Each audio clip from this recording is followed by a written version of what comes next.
Julien, 27 ans, était arrivé tard dans une vieille auberge de montagne pour y passer la nuit.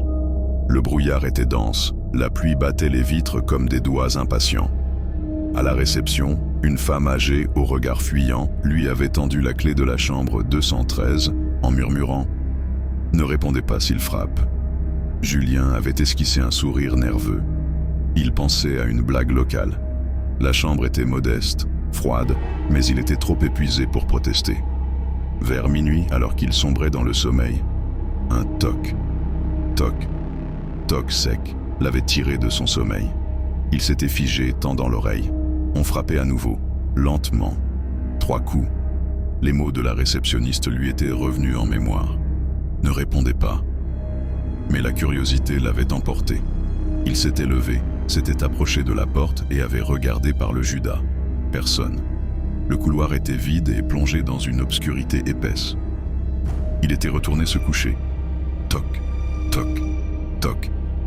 Cette fois, c'était plus fort, plus insistant.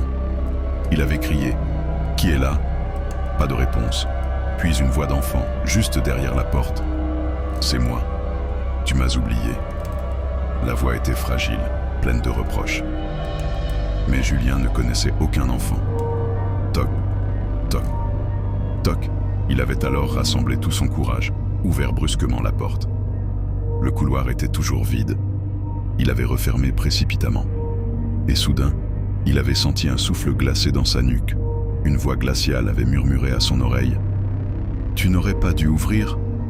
Le lendemain, la chambre 213 était vide. Aucune trace de Julien. La réceptionniste avait simplement soupiré, puis rayé un nom de plus dans son vieux registre. Elle avait rangé la clé et attendu le prochain. Abonne-toi pour plus d'histoires d'horreur.